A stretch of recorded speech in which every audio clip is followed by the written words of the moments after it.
बिस्मिल्लाहिर्रहमानिर्रहीम। अस्सलाम वालेकुम। मैं हूँ शिराज खान। प्रोग्राम में खुश आमदीद नाजरीन। बहुत अफसोसनाक ख़बरें हैं पाकिस्तान के हवाले से जो हमें यूनान से मिल रही हैं, ग्रीस से मिल रही हैं।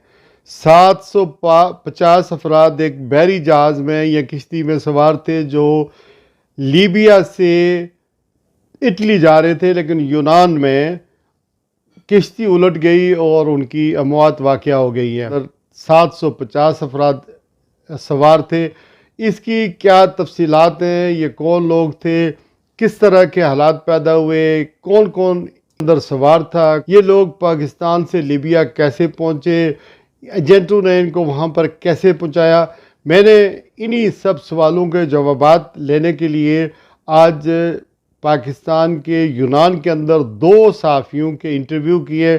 सबसे पहले मैं राजा रफ़ाकत हुसैन से गुफ्तगू का आगाज़ करूँगा, जो कि यूनान के अंदर मौजूद हैं और पाकिस्तान जर्नलिस्ट एसोसिएशन यूनान के जनरल सेक्रेटरी हैं।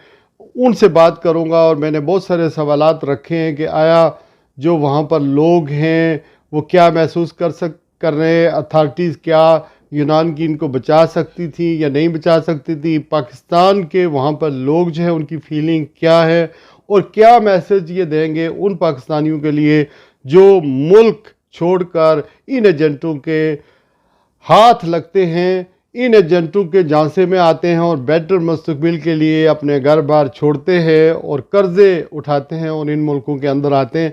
तो रफाकत साहब, एक तो वेलकम। इतने फरमाइएगा कि कुल जो हमारे पाकिस्तानी हैं वो उनकी तादाद कितनी थी और ख़ास करके इस बोट के अंदर कितने लोग सवार हुए होंगे? जी, जब लिबिया से इस बोट ने अपना सफर शुरू किया तो इसमें 750 लोग थे। इनमें 310 पाकिस्तानी थे। इस वक्त पाकिस्तान एम्बेसी की एक प्रेस रिलीज मेरे पास पड़ी हुई है जिसमें 78 लाशें सो फार इन 750 में से बरामद हुई हैं, यूनान अथॉरिटी ने की हैं। लेकिन उसमें से कोई भी लाश ऐसी नहीं है जो काबिल शनाख्त है और इसके अलावा सिर्फ जी 12 लोग जिंदा बचे हैं 750 में से, जिसमें 300 पाकिस्तानी जो है वो भी शामिल है। जी, जो जिंदा है वो करेक्शन कर दूं, जिंदा जो 104 लोग डिस्कवर हुए हैं जिनमें 12 पाकिस्तानी है और जो बाकी लोग हैं वो मिस्र, फलस्तीन और शाम के लोग हैं। मिस्र, फलस्तीन और शाम के। तो जी जी ये कैपेसिटी इसके अंदर 750 की थी इस जहाज के अंदर, किश्ती के जी, अंदर। जब हमने माहिरीन के साथ बात की जो माहीगीर कश्तियों के माहिर हैं बनाने के उनके, और उन्होंने कहा जो इसका मीटर स्क्वायर निकाला जाता है उसके मुताबिक इसमें से मैक्सिमम जो कैपेसिटी थी वो 350 से 370 तक थी। अच्छा, लेकिन इसमें ज्यादा लोग ठोसे हुए थे। अच्छा, जी जी जी। ये बताएं कि ये इन लोगों ने यहाँ यूनान में ठहरना था और फिर इनकी मंजिल बताई जा रही है कि इटली में इनको जाना था, या इन्होंने डायरेक्ट ही जाना था, यहाँ रुकना नहीं था? सर हुआ ऐसे ना, इनकी लिबिया से डेस्टिनेशन थी इटालिया, ठीक है। जब इनकी मंजिल शुरू हुई थी, ये इनका सफर शुरू हुआ था जुमे वाले दिन। तबरुक शहर है उनका, वहां से सुबह 4 बजे, ठीक है। लेकिन 6 दिन समंदर में रहने के बाद, कश्मकश के बाद, इनको शिप का इनका इंजन खराब हो चुका था। तो इनको जो समंदर है वो यूनान के एक जजीरा है जिसको हम पेलोस कहते हैं, उसके नजदीक ले आया। फिर क्या हुआ? फिर जब यूनानी कोस्ट गार्ड को इस चीज़ की इत्तला मिली, जो ज़राए कहते हैं हमारे कि मंगल को दिन 2 बजे उन्होंने पहला अपना जो सिग्नल है वो दिया कि वी आर इन ट्रबल, ठीक है। और दिन 2 बजे से लेकर रात बुध सुबह 2 बजे तक जो मिडनाइट था, उस वक़्त उसने आखिरी सिग्नल दिया कि हम इन ट्रबल में हैं, हमारी मदद की जाए, ठीक है। तो चूँकि वो देख रहे थे कोस्ट गार्ड्स वाले, उन्होंने इनको फूड प्रोवाइड करने की कोशिश की, लाइफ जैकेट्स प्रोवाइड करने की कोशिश की, ठीक है, लेकिन वो सर्वाइव नहीं कर पाया। तो फिर उसके अलावा उसके बाद फिर क्या ये नॉर्मल प्रोसीजर है इस तरह? यानी यूनान अथॉरिटी या जो यूनान की नेवी होती है वो तो फौरी तौर पर उनको पता चल जाता है कि कौन सी किश्ती आ रही है, जा रही है, क्या हो रहा है। ये इन समुद्री हदूद तो यूनान की थी ना? इन दिस केस सर मैं आपको बताता हूँ, in this case coast guards of Greece in trouble, they are in big trouble, ठीक है। उनके जो एविडेंस हैं और जो उनकी जुबान है, वो दोनों चीजें एक दूसरे के साथ मैच नहीं कर पा रही, जिस पे बड़े सख्त अल्फाज का सामना इनको अपोजिशन लीडर की तरफ से, जो सबका प्राइम मिनिस्टर उनकी तरफ से भी, ठीक है। और जो हमारे पास बीबीसी और सीएनएन और गार्डियन की रिपोर्ट्स आ रही हैं जो वो चाह रहे हैं, और साथ में हम भी कोऑर्डिनेशन कर रहे हैं। उसमें जो फाइनल जो लाइन आ रही है वो यही कि अगर ये चाहते तो इतने बड़े हादसे को बचा सकते थे। ये एक बहुत बड़ा फेलियर है यूनानी कोस्ट आप जो गार्ड का। आप ये कह रहे हैं कि they are in trouble, it means के वो they are failed to act upon accordingly, जो उनकी ड्यूटी थी वो उन्होंने नहीं पूरी की। जी, जी, उसमें उसने बहुत ज़्यादा मिसहैप किया है। और जो हमारे पास इत्तला आ रही है, वो उनकी कोशिश थी कि इनको किसी तरह खुले समंदर में धकेल दिया जाए, ताकि ये अपनी डेस्टिनेशन जो है ना, वो इटली की तरफ जारी रख सकें। अच्छा, ये बताएं कि यूनान से बाय सी रफाकत राय साहब कितना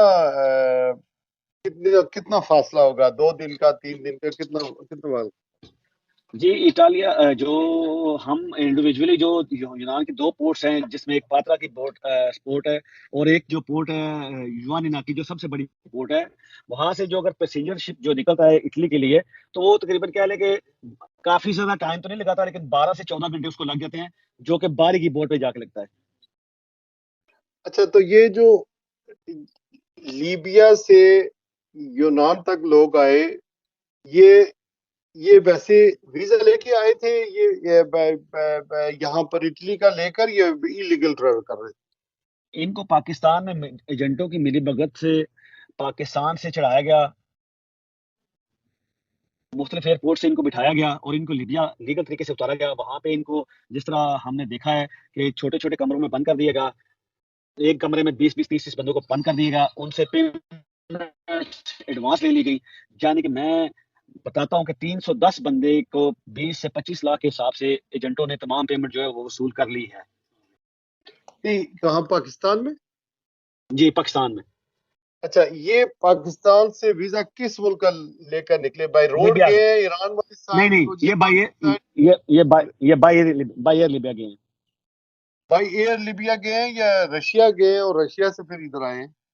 नहीं, रशिया तो बहुत दूर पड़ जाता है ना, रशिया तो एक साइड पे पड़ जाएगा ना। इन्होंने कोई और कनेक्शन बनाया हुआ है, हमने उस पर सर्च आउट नहीं किया है, ये उनको दुबई लेके जाते हैं। दुबई से फिर इनकी ये जो डेस्टिनेशन है, आप कह लें कि ट्रांजिट वीज़े पे या किसी वीज़े पे ये उनको लीबिया लेके जाते हैं। और लीबिया से फिर ये कितने अरसे लीबि से ये सारा सिस्टम चल रहा है? देखिए जी, इस साल में ही कम से कम अगर आप देखें तो फरवरी में एक बड़ा-बड़ा डिज़ास्टर हुआ था, जिसमें भी 40 पाकिस्तानी और बहुत ज़्यादा प जो पैसेंजर थे, वो अपनी जान से हाथ धो बैठे थे। असल में होता क्या है, एक तो कैपेसिटी से ज़्यादा बंदों को शिप को लोड करना, जिसमें कि उनकी कैपेसिटी उसको ज़्यादा लोड कर। दूसरे नंबर पे ये जो शिप्स लेते हैं, ये एक्चुअली में माहीगीर वाली कश्तियाँ होती हैं, छोटी-छोटी कश्तियाँ होती हैं, जिनकी इतनी ज़्यादा कैपेसिटी नहीं होती कि वो इतना दूर डेस्टिनेशन को लेके जा सकें। और ये जो जहाज तबाह हुआ है, इसका भी मसला बना है कि इसका इंजन फेल हो चुका था। अच्छा, तो जो लोग सरवाइव कर गए वो क्या बता रहे हैं? जी, अभी इंडिविजुअली तो हमें उनसे मिलने नहीं दिया जा रहा। जो इंटैक्ट आ रहे हैं, जो लोग यहाँ पे हैं, जो लोग उनको मिले हैं, उनके मुख्तलिफ बयानात हैं, क्योंकि मिस्र के बंदे भी अंदर हैं। और आपको ये साथ में ऐड करता चाहूँ, इन यूनान अथॉरिटीज़ ने 9 मिस्र के बंदों को भी ज़ेर हिरासत किया है, जिन पे इल्ज़ाम आयद है कि वो उस ग्रुप से ताल्लुक रखते हैं, जो इस सारे मैकेनिज़्म को चला रहे थे। दूसरी बात, जो कैप्टन था बोट का, वो छोटी कश्ती पे 1-2 बंदे को साथ लेके मफरूर हो चुका है, वो नहीं पकड़ा गया। बेसिकली ये धंधा तो काफी अरसे से चल रहा है, ह्यूमन ट्रैफिकिंग का, लोगों को स्मगल कर रहे हैं। ये जी, जी। बता दें कि ये रफाकत साहब, चूंकि आप जर्नलिस्ट हैं, ये ठीक है एजेंटों के जरिए होता है, लेकिन इसमें जो पाकिस्तान की अथॉरिटीज हैं वो भी तो इसमें इन्वॉल्व होंगे ना? ये पूरा माफिया है जो इस सारे काम में इन्वॉल्व होता है। जी, बिल्कुल, अब ऑलमोस्ट सपोर्ट के बगैर तो कोई भी काम मुमकिन नहीं होता, ठीक है? इसमें कहीं न कहीं रहना मौजूद होता है, और एजेंट माफ़िया ऐसी है कि इनको पता होता है कि हमने कौन से चैनल पे किस बंदे को इस्तेमाल करके किस तरह करना है। और सुनने में ये आ रहा है कि कराची के कुछ बंदे जो है वो डिसमिस भी किए गए हैं कराची एयरपोर्ट से, ठीक है? लेकिन चूँकि आपने भी एक बहुत ज़्यादा ट्रैवल किया है, मैंने भी किया। अगर हमारे पास जेन्युइन वीज़ा भी हो तो हमें अथॉरिटीज़ 2-3 घंटे माल बनाने के चक्कर में रोक लेती हैं, कोई ना कोई नुक्स निकाल देती हैं। इनके पास कौन-सा ऐसा अलादीन का चिराग है कि इनके जो बंदे हैं, उनको फ़ौरन से पहले ओके टू बोर्ड मिल जाता है। ये 10 मिनट भी वहाँ पे एयरपोर्ट में नहीं रुकते और इनको फ़ौरन से पहले जहाज़ में बिठा दिया जाता है। इसका मतलब है अथॉरिटीज़ में किसी न किसी जगह पे लैप्स मौजूद है, इनके बंदे मौजूद हैं, जो पैसे लेके किसी तरीके से ये काम करते हैं, इनके साथ ताउन करते हैं। में चूंकि खुद एक मजदूर की हैसियत से वहां आए, मेहनत मजदूरी करने के लिए, ऐसे लोगों को आप क्या एडवाइस करेंगे, जिन एजेंटों के झांसे में आते हैं और फिर अपनी जान को इन हालात से गुजारते हैं और अपनी ज़िंदगी से हाथ धो बैठते हैं बेहतर ख्वाब के लिए और अपनी फैमिली को भी परेशानी में मुब्तला कर देते हैं। आप देख लेना इतनी बड़े पैमाने पर हलाकतें हुई हैं और इतनी बेबसी है कि समुद्र में पता नहीं वो कब मर गए थे और 750 बंदा है, ज़ाहिर है वो भी गरीब मुल्कों के लोग थे, लेकिन 300 से ज़्यादा पाकिस्तानी हैं, उनकी डेड बॉडीज़ की शिनाख्त नहीं हो रही है कि मामलात होंगे, तो आप क्या एडवाइस करेंगे ऐसे लोगों को? जी, मैं थोड़ा-सा इसको पहले आपके सवाल की तरफ आता हूँ कि यूरोप को अगले 5-10 साल के लिए मोर देन 3 मिलियन पीपल चाहिए, एक जो है अफ़रादी क़ुव्वत के लिए, ठीक है? और अब चूँकि ग्रीस का मुआहिदा हो रहा है पाकिस्तान के साथ, पुर्तगाल का मुआहिदा हो रहा है अफ़रादी क़ुव्वत के लिए पाकिस्तान के साथ, ठीक है? और बड़ी रीज़नेबल प्राइस पे यहाँ पे स्किल्ड पर्सन को लाया जाएगा। वो 2-3 महीने का प्रोसेस है, पैसों की भी जो है बात है वो इससे कम है, आती साथ ही आपको एक लीगल जो कह लें हैसियत भी मिल जाती है, आपको एक रीज़नेबल काम भी मिल जाता है और जो पैसे आप लगा के आते हैं लीगल वे पे, वो 10 माह में 1 साल में आप वो पूरे कर लेते हैं, ठीक है? अब एजेंट माफिया ने चूँकि सुहाने सपने दिखाए होते हैं, वो प्रोसेस जो है वो 2 से 3 महीने का प्रोसेस है। आप यहाँ से आपको मालिक बुलाता है और आता है और इंशाअल्लाह ताला उम्मीद है कि सितंबर में वो पाकिस्तान और ग्रीस का एग्रीमेंट भी हो जाएगा, साइन भी हो जाएगा और अफ़रादी क़ुव्वत भी आने लग पड़ेगी। अब एजेंट माफिया जो है बंदे पाकिस्तान में बैठे हुए हैं, जैसे आपने बताया कि अबतरी हालत है वहाँ पे, रोज़गार है नहीं है। बच्चे जो जवान हो रहे हैं, नौजवानों से लेकर बूढ़ों तक कोई रोज़गार ही नहीं है, ऐसा कोई टेक्निकल काम ही नहीं है जहाँ पे जाके वो अपने बच्चों का पेट पाल सकें। तो वो देखते हैं अब मैं जो इन बंदों को मिला हूँ, जो मेरी रिपोर्ट्स हैं, कई घर बेच के आए हैं। मेरे पास एक बंदा है जिसके 2 सगे बेटे हैं, जिनकी उम्र 15 साल और 17 साल है, ठीक है? एक बंदा मुझे आज मिला है जिसका दामाद है इसमें, ठीक है? एक बंदा मिला है यानी कि ऐसे सीन मिलने आ रहे हैं, जिनके पास अब डीएनए करवाने के पैसे भी नहीं है। ठीक है? और वो एजेंटों को 25-25, 30-30 लाख दे चुके हैं, ठीक है? तो क्या उनके पैसे वापस होंगे? नहीं होंगे। हुँ। बंदे भी चले गए, पैसे भी चले गए और हाथ में क्या? कुछ भी नहीं, सिवाय दुःख के। इसी वजह से मेरे ख़्याल में जो हमें सुन रहे होंगे, उन्हें चाहिए कि इस तरह के एजेंटों के झांसे में ना पड़े, वीज़ा लगवा कर जहाँ भी जाना है, काम पहले देखें, कॉन्ट्रैक्ट देखें। ख़्याल में अच्छा यूनान में कितने अपने पाकिस्तानी रहते हैं बाय द वे? कितने लोग होंगे? ये 2010 में यहाँ पे तकरीबन 2010 में यहाँ 1 लाख के करीब पाकिस्तानी थे, लेकिन जब इकोनॉमिकल क्राइसिस यहाँ से आया, तो बहुत सारे लोग जो हैं वो यूरोप में मूव कर गए। इन मीन टाइम अब 45,000 के करीब जो पाकिस्तानी लीगल और इल्लीगल हैं, अगर उनको पूरे को किया जाए तो मेरे ख़्याल में 45,000 के करीब हैं। तो ये मैसेज ये है जिनके जो मुतासरीन हैं, आज हमारी बात हुई फ़ॉरेन अफेयर से भी और यहाँ पे भी शफ़ीर साहब के साथ हमें ब्रीफिंग दी गई कि हुकूमत पाकिस्तान ने 2 टीमें बनाई हैं। एक टीम जो है वो एजेंटों के जो मुतासरीन हैं उनके साथ बात करेगी और दूसरे नंबर पे हुकूमत सोच रही है कि 2-3 कलेक्शन सेंटर्स बनाए जाएँ, ताकि उन कलेक्शन सेंटर्स पे जाके बंदे अपना डीएनए दें, अपना टेस्ट दें, ताकि वहाँ से कलेक्ट करके डायरेक्टली वो जो आपका सैंपल है उसका रिज़ल्ट जो है वो यूनान अथॉरिटीज़ को और पाकिस्तानी सफारतखाने को यूनान में भेजा जाए। इसलिए आपको 1 से 2 दिन इंतज़ार करना पड़ेगा। आप इंतज़ार कर लें, 2 दिन में उनका अनाउंसमेंट हो जाएगी। और जो दूसरी बात है, वो ये है कि डेड बॉडीज़ अगर आपके यहाँ पे मिल जाती हैं, तो उसका जो ट्रांसपोर्टेशन का टोटल जो अखराजात हैं, वो हुकूमत पाकिस्तान ने अपने सुपुर्द लिए हैं। आप किसी एजेंट के झांसे में ना आएँ, ना डीएनए करवाने में, ना डेड बॉडी को पाकिस्तान भिजवाने के लिए कि हमें ये जल्दी कर दें। ये एक प्रोसेस है, ये होगा इस अमल पे 5 दिन से लेकर 50 दिन तक भी लग सकते हैं। आपको थोड़ा-सा हौसले से काम करना होगा, आपको ठंडे दिमाग से सोचना होगा और ठंडे दिमाग से इस पे काम करना होगा कि ये काम नहीं कि आपने सुबह डीएनए करवाया और परसों आपका डीएनए मैच कर गया और 2 दिन में डेड बॉडी आ गई आपकी। इस पे 15-20 दिन से लेकर 1 महीना तक आपको इंतज़ार करना पड़ेगा। करते हैं 750 लोग थे इस बोट के अंदर, जो लीबिया से जी, जी। रफ़ीक़ुत हुसैन साहब ने आपको बताया कि इटली के 750 लिए, लोग थे, लीबिया से जा रहे थे, इटली इटली। इनकी डेस्टिनेशन थी, लेकिन यूनान के साहिल पर, समुद्र पर जाते हुए ये किश्ती जो है वो इसका इंजन खराब हुआ। 310 पाकिस्तानी से टोटल 750 से दूसरे दूसरे मुल्कों से भी थे हमारी तरह। और इसके अलावा यहाँ पर ये भी रफ़ाक़ुत साहब ने बताया कि जो डेड बॉडीज़ हैं, ज़ाहिर है वो 78 हैं, जो इस वक़्त मेरे ख़्याल में डिस्कवर की गई हैं, लेकिन वो काबिल शिनाख्त नहीं है। डीएनए माँगा जा रहा है, उसका भी एक प्रोसीजर है। इसके अलावा एम्बेसी जो है वो काम कर रही है, लेकिन end of the day Pakistani जो एजेंटों के झांसे में आते हैं, बेटर फ्यूचर के लिए और बैरूनी मुल्क जाने की कोशिश करते हैं, ठीक है, वहाँ प्रॉब्लम है, मुश्किलात हैं, लेकिन लीगल तरीके इख्तियार करें। यूरोप को बहुत सारी लेबर की ज़रूरत है। इस वक़्त बहुत सारे वर्क परमिट वीज़े निकलने वाले हैं।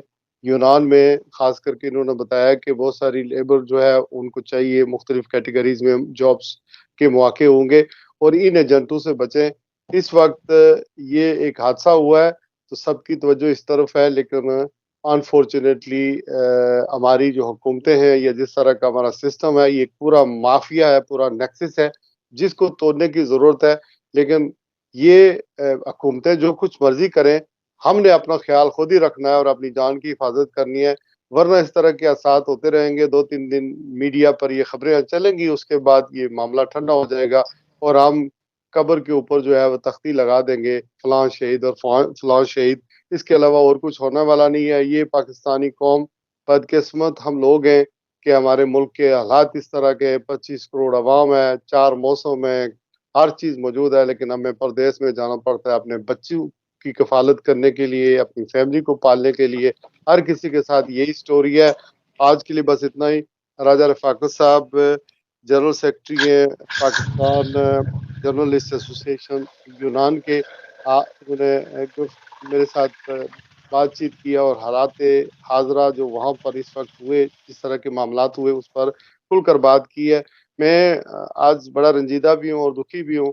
उस तरह वो प्रोग्राम नहीं हो रहा है जिस तरह मैं करना चाह रहा था, चूँकि जब बात करते हैं, जब अपने ऊपर आप तारीफ़ करते हैं किस तरह पाकिस्तानी जो है समुद्र के अंदर उनकी लाशें बह गई और वो इमिग्रेशन बेटर फ्यूचर यानी बेटर मुस्तकबिल के लिए वो गए। 12 बंदे जो बचे हैं, रफाकत साहब अगर आपके सामने पास टाइम है तो मैं उनके नाम पढ़ देता हूँ।